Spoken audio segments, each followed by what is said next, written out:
科研咧，其中一個特質就係要識點樣講俾人聽，傳承。講開傳承咧，其實我邊有資格去講嘅？即係我係被傳承。決定人生好多嘢都係 random， 即係唔係一定話我計劃呢樣嘢就係嗰樣嘢。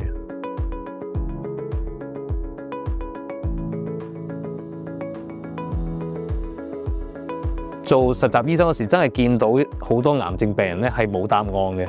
而坦白講，嗰陣時嘅治療真係唔好，真係純粹一股熱誠，話想去幫啲病人咁樣。就嗰時真係咧，坦白講個癌症治療咧，威爾斯同埋中大做得特別好，無心插柳就走咗過嚟中大，走咗過嚟威爾斯啦。啱啱我即係喺 Mayo 嗰度做 research 咧，就講緊嗰啲 personalized medicine。咁啱嗰陣時就 targeted therapy 又起啦，基因可以影響到腫瘤生出嚟，有啲藥咧對住嗰隻基因咧，咁又可以冇咗咁樣，咁就覺得好有興趣咯嚇。我年代個治療都係好有限，當時冇答案嘅嘢咧，將來揾到答案嘅機會率係高嘅。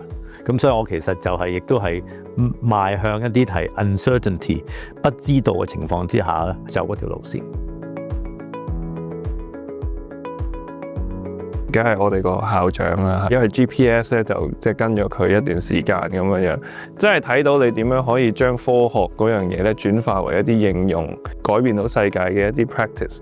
咁而佢嗰種即係 dedication 啊、仔細嘅程度啊，即係好多嘢都覺得係我要學習咁樣。以前嘅 chairman Professor Philip Johnson， 佢一來同我一齊做肝癌啦，二來佢好有英國人嗰種智慧咧。每次我問一啲問題，佢跟住會諗多深10層嚟俾啲答案我，咁我都學到佢嗰種求真嗰種精神啦。咁呢一個咧係我喺醫學院嘅時候，一個叫做 Antonio Field。咁我當時即係學生啦，咁即係情緒上嗰個控制得又唔係幾好。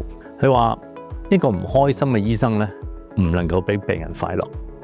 咁呢個咧亦都係改變我嘅態度，就係話我自己嗰個嘅心態係會影響到病人嘅。咁所以我好多時候都會保持一個開心心態啊。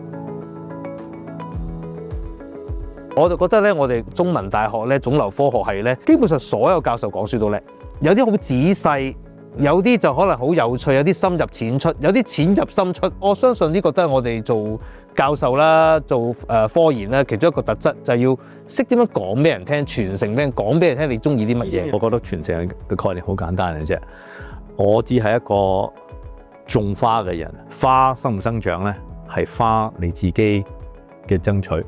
你有咩需要嘅時候，我哋就盡量俾個 resources 俾你咁樣。咁我亦都真係好感受到，即係中文大學對我嘅栽培，跟住有個 GPS program， 有好多 professor 帶住我。我記得Professor Mock 嗰陣時咧，即係我同佢有個 interview 咁樣。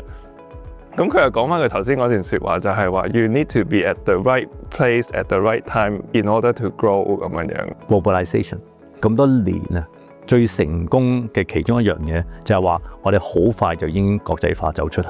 我哋同國際個接軌啊，我哋中大一啲嘅特色嚟嘅。由我哋即係 SARS 嗰次同埋 COVID 嗰次，大家都係一齊合作咁樣去做。你話我真係好 coaching、好教導嘅時間唔長，但係其實大家互相影響大家嘅，尤其是 senior 到 junior 到下一代咧，其實我哋係互相學習咗好多嘢，係慢慢咁樣去傳承影響大家。